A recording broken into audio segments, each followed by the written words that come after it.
ตำรวจของไทยได้บุกจับชายหนุ่มคนลาวในข้อหาเรื่องของการลักรถจักรในฝั่งไทยหวังจะส่งมาขายอยู่ฝั่งสปป.ลาว Time to share D+ ผลิตภัณฑ์ปกป้องตับจากเครื่องดื่มแอลกอฮอล์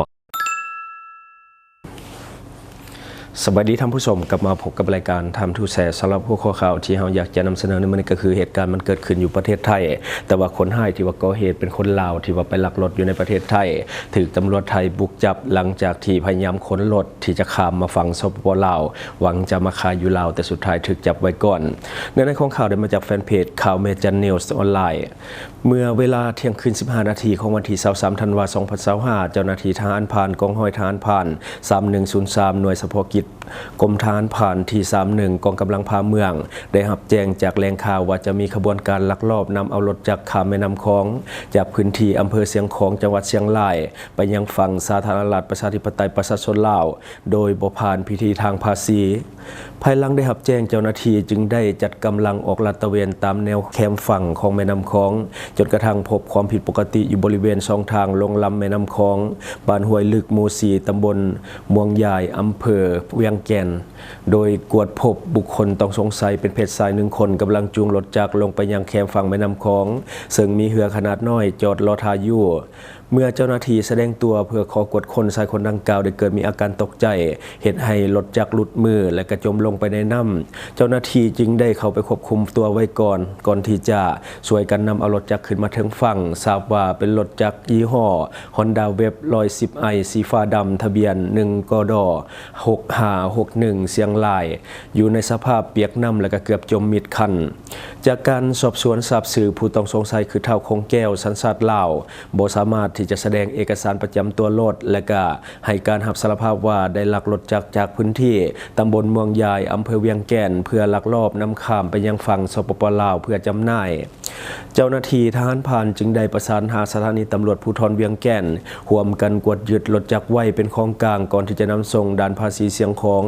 และควบคุมตัวเฒ่าคงแก้วส่งให้ด่านกวดคนเข้าเมืองเสียงแสนซึ่งดำเนินคดีตามกฎหมายต่อไปอันนี้คือขบวนการเรื่องของการลักลอบขนรถจากฝั่งประเทศไทยข้ามมายังฝั่งสปป.ลาวถือว่าใจการร้ายเนาะข้ามไปลักรถในประเทศไทยด้วยตนเองเพื่อที่จะเอามาขายในบ้านเฮาก็คือในฝั่งสปป.ลาว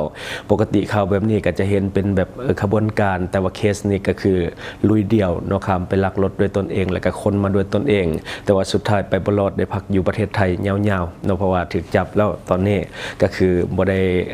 เงินจากการขายรถซ้ำบัดนี้มาต่ออีกหนึ่งข่าวก็คือเจ้าหน้าที่ไทยเขาจับกลุ่มขบวนการสินค้าเถื่อนประเภทหัวผักเทียมที่ลักลอบขนข้ามแม่น้ำคลองจากฝั่งลาวหลายกว่า 3.9 ตนเกือบ4 ตน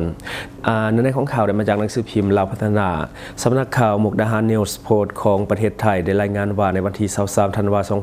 2025นี้ว่าหน่วยเรือรักษาความสงบตามลำแม่น้ำคลองเขตมุกดาหารได้สมทบกำลังร่วมกับหน่วยงานความมั่นคงในพื้นที่เข้าสกัดจับขบวนการลักลอบนำเข้าสินค้ากสิกรรมที่ผิดกฎหมายอยู่บริเวณแคมฝั่งแม่น้ำคลองบ้าน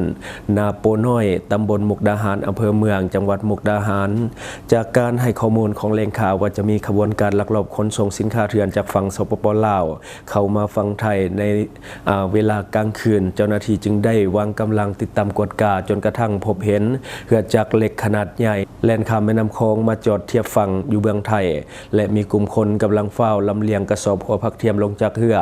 เมื่อเจ้าหน้าที่แสดงตัวเพื่อเข้ากวดกากลุ่มคนดังกล่าวได้อาศัยความมืดและความชำนาญในพื้นที่หลบหนีไปได้โดยทิ่มเครื่องของกลางไว้เป็นหลักฐานจากการกวดกาอยู่บอนเกิดเหตุพบเห็นเป็นกระสอบบรรจุผักเทียมแห้งจำนวน130กระสอบน้ำหนักรวมแมนประมาณ 3,900 กิโลกรัมหรือว่า 3.9 ต้นสินค้าทั้งหมดแมนบ่มีเอกสารการนำเข้าที่ถูกต้องตามกฎหมายภาษีเจ้าหน้าที่จึงได้ยึดของกลางทั้งหมดส่งให้กับด่านภาษีมุกดาหารเพื่อดำเนินคดีตามระเบียบกฎหมายต่อไปเจ้าหน้าที่ได้ระบุว่าการลักลอบนำเข้าหัวผักเทียมเถื่อนครั้งนี้ถ้าหลดไปได้ในท้องตลาดจะส่งผลกระทบโดยกงต่อชาวเกษตรกรไทยเนื่องจาก ผักเทียมเถื่อนที่มีราคาถูกหลายเพราะว่าบ่ได้เสียภาษีและค่าธรรมเนียมต่างๆซึ่งเป็นการยัดเยียงตลาดและเหตุให้ราคาผักเทียมภายในประเทศตกลงนอกจากนี้กระเทียมที่ว่าบ่ผ่านการกวดกาจากด่านกวดกาพืชอาจจะมีความเสี่ยงเรื่องของศัตรูพืชและก็สารเคมีตกค้างที่เป็นอันตรายต่อผู้บริโภคอีกด้วยอันนี้คือเนื้อในของข่าวเนาะที่ว่าเกิดขึ้นเรื่องของการลักลอบนำเข้าผักเทียมเถื่อนจากสปป.ลาวและก็นำเข้าประเทศไทยนี่เป็นกระบวนการสินค้าเถื่อนที่มักจะพบเห็นอยู่เรื่อยๆลักษณะเดียวกันถ้าว่าหลอดไปได้แน่นอนและก็สร้างผลประโยชน์ให้เขาเจ้ามหาศาลสมควรอยู่โชคดีที่ว่าเจ้าหน้าที่ตำรวจของไทยสามารถสกัดจับไว้ได้ถ้าว่าหลอดไปได้มันจะส่งผลกระทบหลายอย่างโดยเฉพาะชาวเกษตรกรหรือว่าชาวเกษตรกรรมที่ว่าปลูกผักเทียมคือกันก็จะส่งผลกระทบเพราะว่าผักเทียมที่นำเข้าไปบ่แม่นน้อยๆกว่าจะขายหมดก็ต้องใช้เวลาซึ่งสร้างผลกระทบและก็สร้างความเสียหายให้กับกลุ่มคนที่ว่าปลูกผักเทียมคือกันในพื้นที่อันนี้ก็คือสิ่งที่เฮาเก็บมาเล่าสู่ฟังหวังว่าท่านจะได้รับสาระดีๆสำหรับท่านที่ว่าเบิ่งรายการเฮาอยู่คิดเห็นจะได้กับสิ่งที่ว่านำเสนอไป